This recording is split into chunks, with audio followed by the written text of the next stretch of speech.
Hello everyone, hope you're doing well. Right, for this episode we're going to travel back in time. We're going back a whole 12 months, the summer of 2020, because we're being linked with the same players. James Tarkowski, caleta-car, that's exactly who we're being linked with this week. It feels like we're travelling back in time, but that's not all, because in this episode, just like last summer, I'm going to butcher a few pronunciations. So let's start with the Burnley defender Tarkowski. He's apparently our main target for that position. We know David Moyes' three priority positions are striker, one Jesse Lingard, and a centre-back. Tarkowski tops the centre-back billing. And I have no issue with it. We know a year ago he didn't want to come to West Ham. I didn't want to move south, don't want to move my family south, and I only want to play for a team in European football. I've seen a lot of people say, nah, didn't want to join last summer. Off you go, James. We're not having that. Now we're in the Europa League. You're interested all of a sudden. Yeah, he is. That's the point. That's the point of being in Europa League football. While we're in contention of European football, one of the arguments for getting it is it will allow us to attract players we couldn't attract last summer. Now we're attracting them, and James Tarkowski is like, oh, not him. Don't want to attract him, though, do we? Only wants to turn up now we're decent. Yeah, the player's got a bit of ambition about him. He doesn't want to play. He only wants to move away from Burnley to play at a higher level, and a higher level is the Europa League. I don't see the problem at all. In fact, to sum up the problem, I think it's because he's English and he plays for Burnley, honestly, because caleta-car, we were linked with him a year ago. Slightly different scenario there, because he was touted at 25 million, and no, we don't know why we didn't go for him in the end, because of money, but we don't know why officially. It's because of money. But this summer he's 30 million. But let's just say a year ago caleta-car said, no, I don't want to join West Ham. I want to play in European football next season, so you're not in that. Sorry. But now we go back in this summer. He said, actually, I'm interested in London Stadium all of a sudden. I do think there'd be more of a, this is why we're in the Europa League, let's get him in, this is what it's all about. Leicester saw it with Wesley Fofana. Fofana chose Leicester City. We were supposedly in for him, didn't want to come to us, but he went to go to Leicester.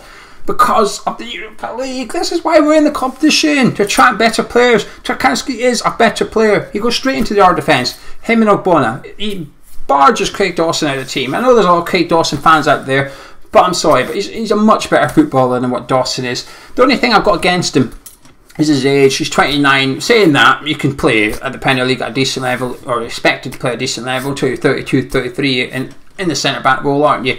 20-ish million now. His contract's running out at Turf Moor kind of thing. I think it would be a good move personally. Is it good value for money?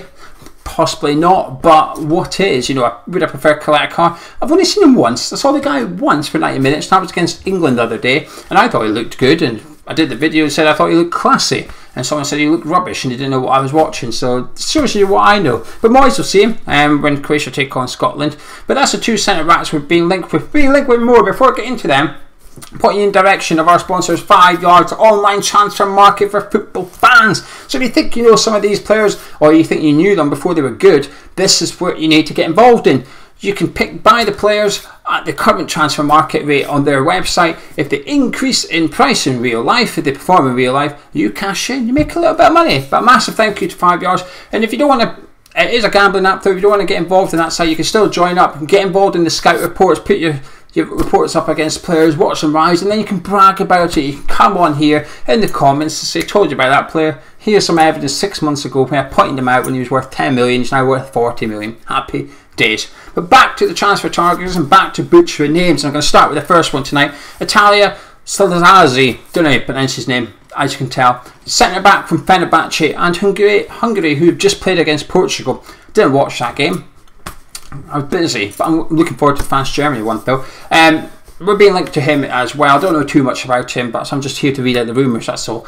But the link to his player profile is in the description, so you can get clued up yourself. We're also being linked to Roman Yaremchuk, who plays up front for Ukraine, and also Ghent. Massive goals last season, 23 goals and 8 assists in 43 games in Belgium. Scored against the Netherlands last night, decent enough goal as well. Set up Yarmolenko's, possibly the second most pointless assist at the Euros so far, behind Thomas Souček. The ball literally ricocheted off him, but he gave it to this guy gave it to Yarmolenko to bend it in from 20 yards in the top corner. So he gets the assist, but is it an assist? Is it really? Statistically, yes, but that's as far as it goes, isn't it?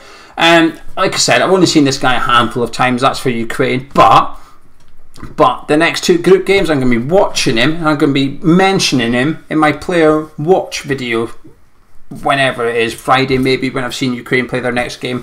When I watch that, I'll be commenting on him, watching him. Anyway, West Ham lost a player. We've loaned a player out. Annan, young goalkeeper, he's gone to Stevenage. Now, I hope the club have got this one right.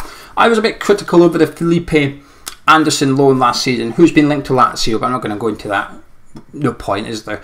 But I felt that the club didn't really do their due diligence on the loan deal. Is it the best loan for Felipe Anderson? Is there somewhere we can send him where he's going to get game time, he's going to keep his transfer value high? And the answer was no, obviously. Now, of course, Felipe is mainly to blame for that, but I do think it sounded like a match made in hell, really. You know, we've heard from Felipe Anderson stuff. Well, his sister has done the speaking for him about how much of a disaster it's been. And I just think, if only we just took our time and got the loan right. I just hope we've done that with Annan, because he needs to be playing now. He needs to be playing. He's a young lad, okay? But Stevenage, can he be their number one? You've got to hope that he's good enough to start every week for them. Obviously, Nathan Trott's had a couple of successful loans at West Ham. We need Annan to do the same, because he's expected to possibly be better than Nathan Trott. I can't comment too much. I've only seen highlights of him. That's it. He looks good, but he's meant to look good. It's the highlights. It's not. The club aren't going to put stuff up of him to make him look rubbish. So if this is a good loan deal, hopefully get some games under his belt, and then next season he can go on to a higher profile club than Stevenage, perform at a better level, because there's a goalkeeping revolving door at West Ham over the next couple of seasons.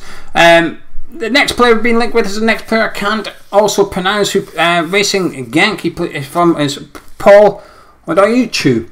He's a striker from Racing Genk, 35 goals and 41 last season, which is a mental record, really, isn't it? But again, never heard of him. And the source, I think it's African News or something like that. So I don't know too much about the source either. So we'll move swiftly on. Adam Armstrong is apparently back on the shortlist. He's never been off it, really. He's higher up the shortlist than he was perhaps a month ago, allegedly. I really don't want to. I did an interview with a Blackburn fan about 3 months ago when we were linked with him. He really put me off him, to be honest with you. I just asked him questions, basic questions about his characteristics. You know, does he run the channels? Is he good at the air? And the answers sort of said, not really. He works hard. He's got a bit of pace about him. He's not great in the air. Doesn't necessarily run the channels. And he just put me off. Someone that watches him week in, week out just put me off him. And this guy's scoring goals for him. He should be bigging him up. It's like asking one of us about Thomas Souček. We'd be bigging the guy up, saying, oh yeah, he's the best centre midfielder in the league, blah, blah, blah, blah, blah. This Blackburn fan sort of poo-pooed it. But anyway, he's only got a year to go on his contract at Blackburn, so he might be a bit cheap. But Blackburn have to give 25% of the fee to Newcastle United, so it's quite a lot. It's quite a big. You get 20 million, you got to get 5 million away. It's a big percentage, isn't it? Tammy Abraham, however, continues to be our number one target. Jesse Lingard supposedly holding talks with Ole Gunnar Solskjaer this week about his future or potential future at Man United, or potential future at West Ham, his lack of future at Old Trafford, hopefully. So hopefully that sort of gets cleared up over the next couple of weeks. You know, with Jesse's not on England duty, he's partying in Manchester, and so he should be, really, with his parrot. So hopefully we get a bit of clarity over what's going on. Will we get him signed, or do we need to go get someone else in that's going to do the Jesse Lingard role? Because if we don't get Jesse, that's okay, but we've got to get someone that can do what the Jesse Lingard did. And the caleta-car, the Arsenal striker, has been offered a new deal at the Emirates, but it's not been signed yet. West Ham are supposedly looking at him again. I'm not too sure about that rumour, so that's why it's quite low down my list tonight, really. I'm not convinced that he's sort of a main target or anything like that. Martin Thorsby is a midfielder for Sampdoria. I've been linked to him for 7 million. Guess what?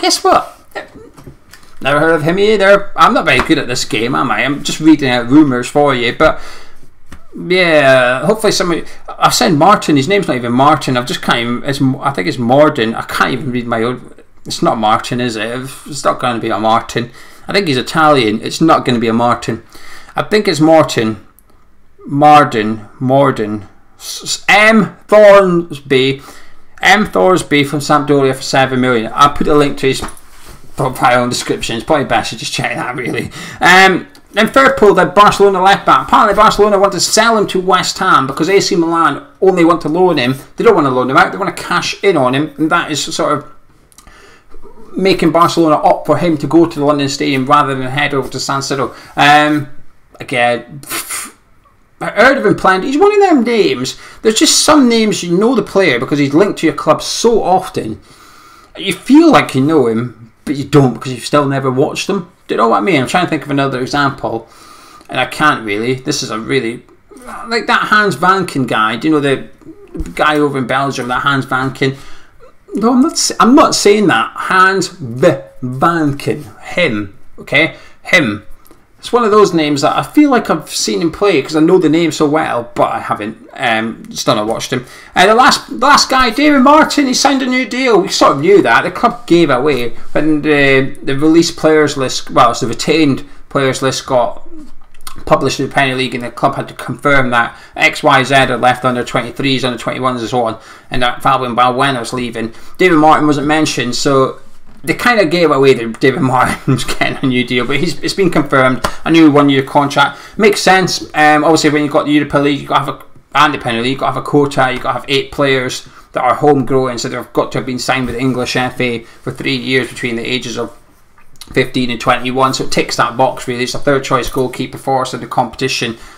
He ticks it. I assumed Dan Randolph ticks it. Obviously Fabianski doesn't, didn't quite join Arsenal young enough. So it fills the quota, keeps the numbers up, and that's exactly what it is. And I have no issue with it. I have no issue with it at all. Apparently he's really good with like the younger players and stuff like that. Although he's only got one of them's just left to Stevenage. But he's supposed, you know, he looks like whenever you see him on the videos for West Ham and stuff, he's a good character. He comes across well liked. I have no issue with this. His wages will be minimal as well. So anyway, that's it for me. That is it. All the rumours over, all the unpronounceable names over as well. I'm sure I'll be back next week with it. Tomorrow night we've got the Scotland-England preview. Myself and Gonzo recorded earlier. Scotland-England preview on the channel tomorrow, so I hope you enjoy it. If you enjoyed the transfer rumours though, drop a like on it, subscribe if you're new around here, and I shall see you tomorrow. See you tomorrow. Goodbye.